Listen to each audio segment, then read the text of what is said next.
Ao que está assentado sobre o trono e ao Cordeiro sejam tributadas ações de graças e honra e glória e poder por todos os séculos. Missão Evangélica Boas Novas. Programa Boas Novas. O que jamais passou pela mente de pessoa alguma em toda a história do gênero humano, salvação eterna, vida eterna de graça, sem participação humana nenhuma, é o que pregamos, porque é isso que significa o Evangelho da Graça do Senhor Jesus.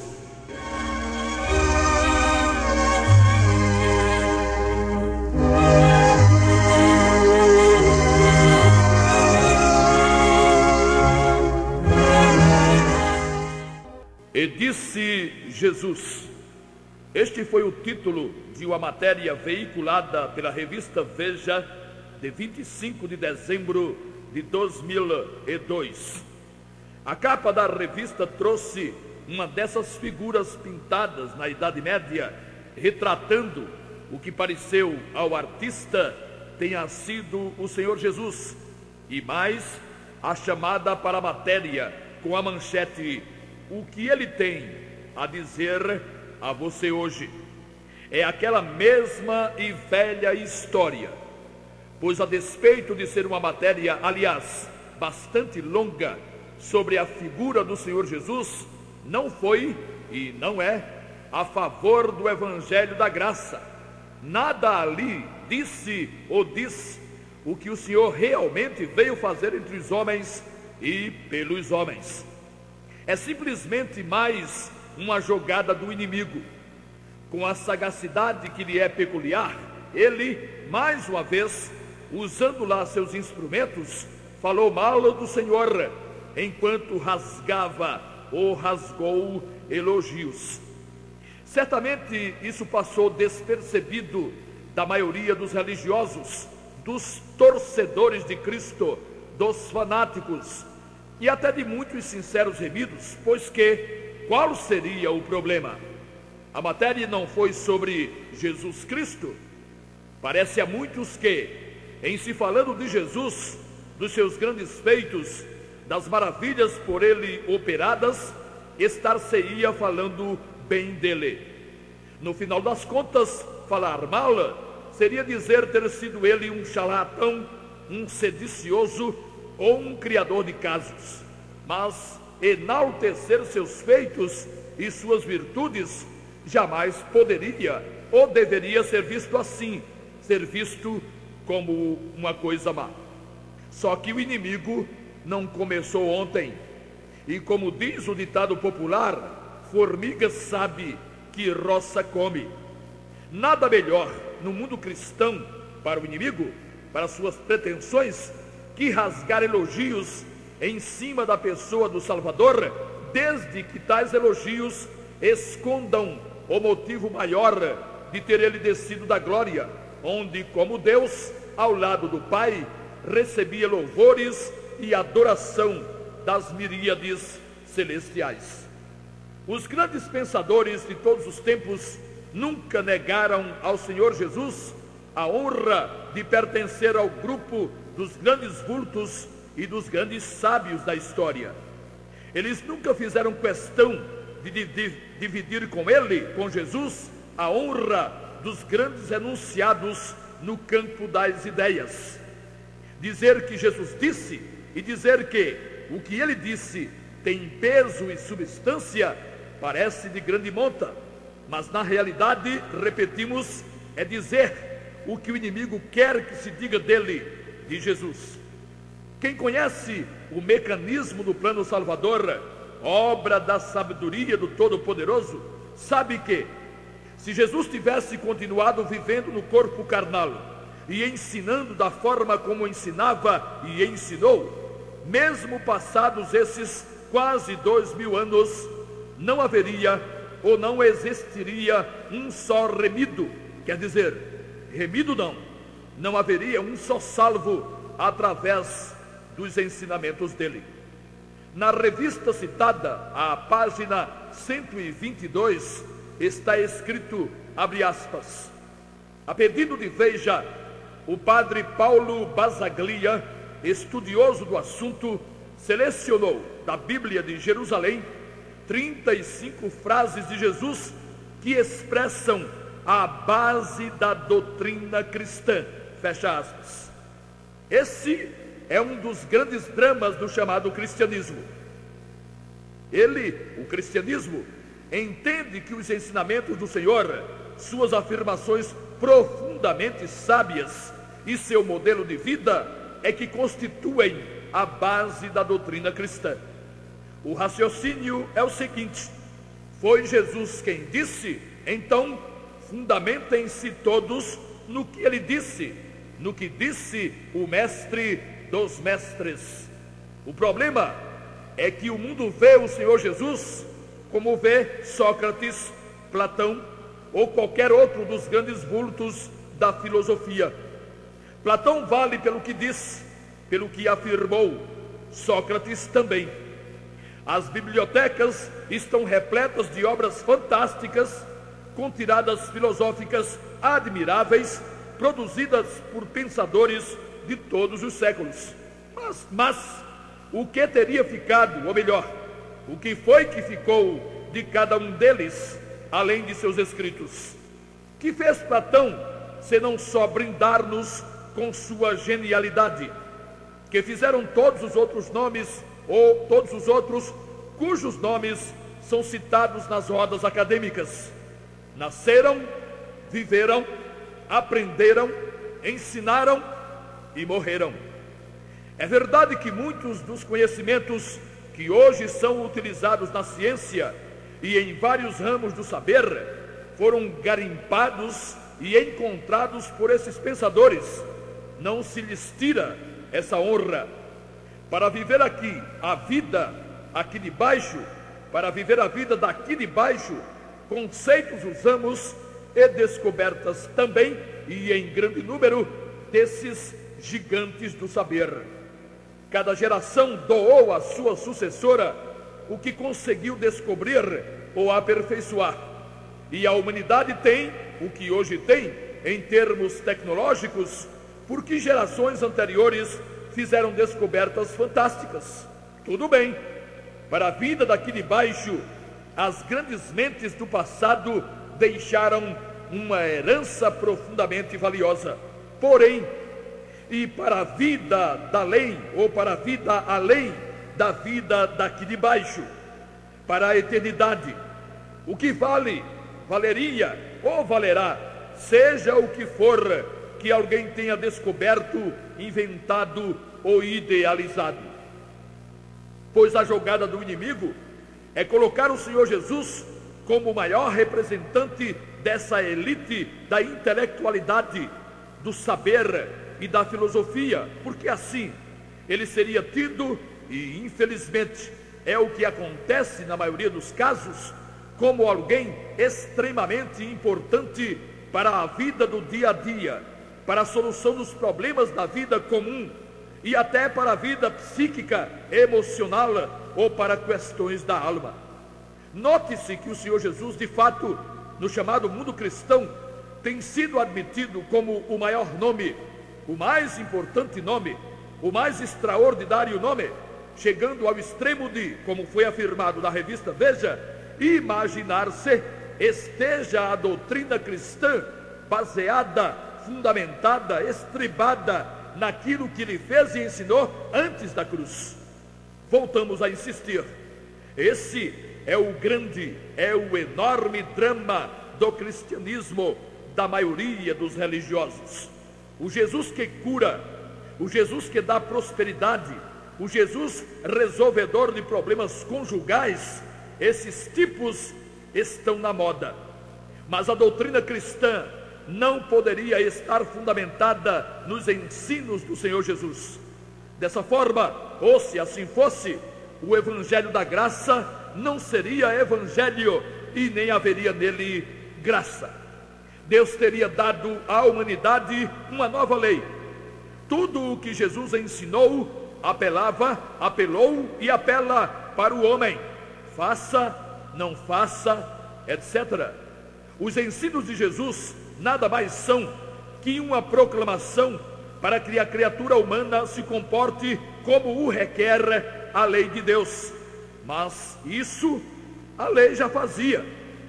É preciso que se saiba discernir e distinguir entre a doutrina de Cristo e a doutrina cristã. Parece ser tudo uma e a mesma coisa, mas só parece, pois isso não é absolutamente verdade. Só se a lei dada por Moisés, aliás, dada por Deus através de Moisés, e o evangelho da graça, nascido na obra vicária do Senhor Jesus, também fossem a mesma coisa. E só se a Bíblia, a palavra de Deus, não estivesse dividida em dois compartimentos distintos, o Velho e o Novo Testamento. Antes da cruz, o Senhor não tinha como apresentar para os judeus, aqueles a quem ele primeiro se dirigiu até a cruz, nada que não estivesse já contido na lei, no Pentateuco e nos Salmos e nos profetas. A base da pregação do Senhor teria que ser os fundamentos da lei, porquanto ele nasceu, viveu e morreu debaixo do Velho Testamento. Tudo o que o Senhor Jesus ensinou tem força de lei. Claro, se ainda não havia graça, como falaria ele da graça e sobre a graça? Rigorosamente, a doutrina de Cristo é a doutrina da lei de Deus, da lei dada aos filhos de Israel no deserto a caminho de Canaã. As afirmações de antes da cruz sobre a vida eterna para quem o Senhor confiasse, como as encontradas na narrativa do apóstolo João, foram feitas como um prévio anúncio do Evangelho e direcionadas exclusivamente aos judeus, porque nenhum gentio teve acesso ali. Não é possível, por causa disso, encontrar ninguém nos ensinamentos do Senhor qualquer coisa sobre justificação, imputação, reconciliação ou a adoção. Antes de ir à cruz, antes de tornar-se o Cordeiro de Deus sacrificado, Jesus não podia ser considerado Senhor e Cristo, não Senhor da vida, não o Cristo consumado. Em seu discurso no dia de Pentecostes, nos termos de Atos 2:36, afirmou o apóstolo Pedro: saiba, pois, com certeza, toda a casa de Israel, que a esse Jesus, a quem vós crucificastes, Deus o fez Senhor e Cristo. Ou seja, Senhor e Cristo depois de crucificado. Prova substancial disso é que Abraão e seus descendentes, Isaque, Jacó, Moisés, Davi, etc., permaneceram no Hades até a morte do Senhor. Lucas 16, 19-31 e Efésios 4, 8-10. Deus o fez, disse Pedro. A flexão verbal indica um fazer baseado na obra do Senhor na cruz, e não agindo como mestre, como filósofo ou como sábio. Para ser Senhor e Cristo, Jesus teria que fazer mais do que fizera Platão, Sócrates, Abraão e Moisés, e ele fez. Tendo vivido de forma perfeita como homem, e apenas como homem, sem essa história abominável de ter sido homem e Deus ao mesmo tempo, uma tapeação digna dos piores demônios que muitos tentam lançar sobre o justo caráter de Deus e sobre a obra perfeita do Salvador. Vivendo como homem, o Senhor viveu a vida que Deus requeria dos homens para não desterrá-los de sua presença. E vivendo como homem, perfeitamente ajustado à vontade do Pai, ele, Jesus, resolveu espontaneamente entregar-se à morte, para que sua vida, derramada em favor de pecadores, pudesse ser utilizada pelo Altíssimo como pagamento e juízo em favor de quantos o invocassem como Salvador. Quer dizer, se o Senhor Jesus, primeiro, não tivesse vivido de forma justa e perfeita e depois não tivesse espontaneamente ido à morte como um cordeiro imaculado, inocente e justo, nada do que ele ensinou e nem tudo o que ele ensinou poderia livrar ninguém do juízo do grande trono branco, onde pecadores responderão por si mesmos diante do justo, incorruptível e perfeito juiz. Parece coisa de pequena monta ou de nenhuma importância, mas é terrível a situação de quem até agora imaginou e tem imaginado seja o que Jesus ensinou, a doutrina cristã. Isso é terrível porque quem sabe quantos não já tentaram ou vivam tentando se ajustarem às recomendações do Salvador, reconhecendo, no entanto, não conseguirem nunca ser tão santos ou tão perfeitos quanto ele. A mentira do crer e obedecer mostra-se, além de mentira, uma caixa de angústia, de medo e de frustração, pois quanto mais o tempo passa, mais quem vive nessa penúria descobre que não consegue obedecer mesmo, obedecer de fato, obedecer o quanto Jesus obedeceu, e obedecer menos que isso não vale nada diante da justiça divina. Tropeçar em um só ponto da lei é tropeçar em todos. Tiago 2:10. Não, os ensinos de Jesus, a despeito de magníficos, apesar de ética e moralmente perfeitos, não constituem a doutrina cristã. A doutrina cristã está fundamentada no sacrifício do Salvador, está baseada na eficácia e no poder do seu sangue. Ninguém é capaz de encontrar nas revelações dadas ao apóstolo Paulo, que escreveu do cânon do Novo Testamento 13 epístolas, nada sobre nada da vida do Senhor. Na composição do arcabouço doutrinário para a igreja não entrou o que Jesus disse, só o que ele fez na cruz. Ratificando essa verdade, afirmou o apóstolo: nós pregamos a Cristo crucificado, que é escândalo para os judeus e loucura para os gregos. 1 Coríntios 1:23. Jesus sem a cruz não seria salvador de ninguém, mas também Jesus crucificado jamais precisou, jamais necessitou ou careceu de nada, de homem algum, para tornar efetiva, completa e consumada a salvação de homem algum.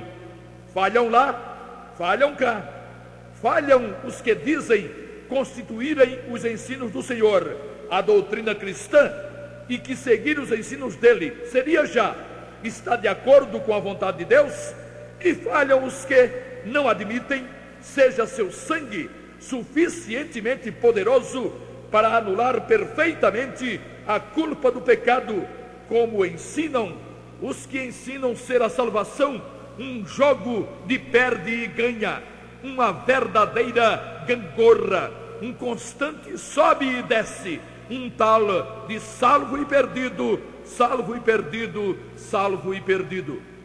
Complementando a revelação, continuou o apóstolo: nós pregamos a Cristo, poder de Deus e sabedoria de Deus. 1 Coríntios 1:24. É preciso perceber, para poder perceber a verdade, que a sabedoria de Deus e seu poder na salvação de pecadores imprestáveis e vis, como são todos os pecadores, não residem no que Jesus ensinou e nem na tentativa de imitar a vida que ele viveu. A salvação eterna é muito séria para poder ficar na dependência da assimilação de ensinos e em tentativas vãs de imitar a vida do Salvador. Jesus foi o poder de Deus e a sabedoria de Deus para a salvação do remido. Nenhum remido fez nada para ser remido e nada faz para continuar remido. Jesus crucificado é o poder de Deus para a salvação de quem quer que ainda não o constituiu, não o invocou, como foi o poder de Deus para os que já o invocaram.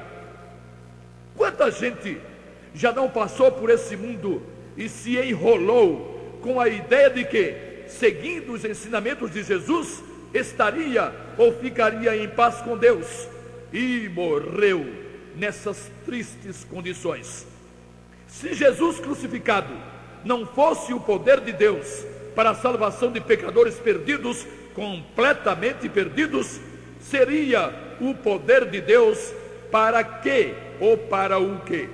E que sabedoria teria Deus demonstrado no sacrifício do Filho amado, se tudo o que tivesse restado da morte e do sangue dele fosse o que dizem muitos, mesmo dentro da igreja de Laodiceia, essa de agora, onde se prega para a salvação a imitação do viver e dos feitos do Salvador, que aliás nem Salvador seria, vez que Salvador que não salva, Salvador não é.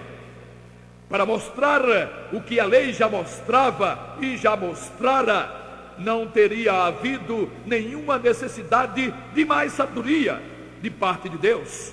Para exigir, a lei já exigia. Para determinar, a lei já determinava. Para mostrar a miséria do homem, a lei já mostrava ao longo dos seus 613 mandamentos. A mensagem do Evangelho da Graça é a mensagem de Cristo crucificado. Até a crucificação não havia graça, portanto, não poderia existir Evangelho da Graça. Assim, os ensinos de Jesus nada significam e nenhum valor têm para a salvação de pecadores. Tudo o que os pecadores menos precisam é de quem lhes mostre, é de quem lhes indique serem pecadores, destituídos da glória de Deus e fadados às trevas eternas. Pois é exatamente isso o que os ensinos de Jesus fazem: apontar uma porta estreita e um caminho apertado. Para quem cambaleia entre um pecado e outro, é condená-lo à desgraça, é profetizar-lhe a ruína e as trevas. Não foi para isso que o Verbo se fez carne, não foi para ser carrasco de ninguém que ele veio, não foi para ser juiz que Deus deu seu Filho ao mundo, foi para ser Salvador. Quando ensinou, quando praticou maravilhas, quando se pronunciou Filho de Deus, foi para que, ao par de tais credenciais, os filhos de Israel soubessem com certeza ser ele o Messias, o prometido, aquele que os livraria da culpa do pecado e da inimizade com o Todo-Poderoso. Se o Verbo se tivesse feito Jesus para ser modelo, teria falhado. Se ele tivesse vindo para ser o mestre dos mestres, o divino mestre, teria falhado. Se ele tivesse aqui aportado para destilar amor e boa vontade, sem ter ido à cruz, estaria hoje constituído no maior exemplo de dignidade, de lisura e de perfeição moral. Só que não existiria um só pecador remido ou salvo. Ou seja, como homem perfeito, ele teria falhado como Salvador. Salvador que não salva, não é Salvador e não serve. Vamos a repetir: o mundo não precisava de mais um mestre, mesmo que fosse o maior dos mestres. O mundo não precisava de um modelo de perfeição. O mundo precisava de um Salvador, e Salvador de santos é coisa que não cabe na mente de ninguém que tenha o costume de raciocinar. Primeiro, porque santos não precisariam ser salvos, já seriam santos. E assim como quem está são não precisa de cuidados médicos, quem fosse santo não precisaria ser salvo. E depois, por quê? Quando o Senhor teria encontrado tais santos? Ou quando seria possível encontrar alguém assim? Como Deus não trabalha com fantasias e nem com utopias ou com ilusões, Ele deu seu Filho para Salvador de pecadores. Quem pensa tê-lo como amigo, ajudador, modelo e até como Deus, que se cuide, pois, como já diz o vulgo, amigos, amigos, negócios à parte. Ou seja, na hora do vamos ver, na hora do juízo, o suposto amigo transformar-se-á em juiz, e em juiz justo. Ganhá-lo na conversa, nem pensar. Enganá-lo fora de cogitação, e esperar sua ajuda será perder tempo. Quem o tiver, porém, constituído como Salvador, invocando o seu bendito nome, nem sequer a juízo irá mais. Quando Jesus salva alguém, salva-o por completo e em todas as dimensões. E não é por isso que ele é o poder de Deus e a sabedoria de Deus para a salvação de pecadores. Mas assim seria bom demais, alegam alguns. Assim seria só invocar o nome de Jesus e partir para o pecado, partir para a gandaia, porque já estaria salvo para sempre. Essa alegaçãozinha nojenta é feita por fariseus que só não vivem na prática do pecado para todo mundo ver, por temerem as consequências imediatas, como a expulsão do grupo a que pertencem e a ação da polícia. Mas será que Deus deixou de sondar os corações? Será que Ele não sabe mais o que existe nessas mentes que tentam ser o que sabem não ser e que nunca conseguem ser menos que miseráveis e hipócritas pecadores? O dom gratuito de Deus, a salvação perfeita, baseada nos méritos do Senhor Jesus, isso tudo é bom demais. É bom, é mais que bom, é ótimo, é excelente, é fantástico. O remido tem a liberdade de tudo fazer para poder ter o direito de fazer o que seja agradável e aprazível ao seu Deus e Pai, como filho amado, como por exemplo, pregar a verdade. Servos muitos tentam ser, mas mesmo que o conseguissem, seriam apenas servos. E servo é alguém que faz o que manda o seu senhor. Com filho, o papo é outro. Mesmo que não obedeça, não pode deixar de ser filho, mas obedecendo, será um filho obedecendo livremente, e não um servo prestando um serviço. Deus nos fez, a nós remidos, livres totalmente, para que livres totalmente não usássemos a liberdade como libertinagem, mas tivéssemos o direito, coisa que nenhum servo tem ou pode ter, tivéssemos o direito de ser-lhes obedientes, principalmente na pregação e na divulgação da mensagem poderosa e bendita da graça eterna. Amigo ouvinte, não se iluda com os ensinamentos de Jesus. Eles não o poderão socorrer nunca. Corra o mais rapidamente possível para debaixo do seu sangue, invocando-o como seu Salvador pessoal. Aos remidos, graça e paz.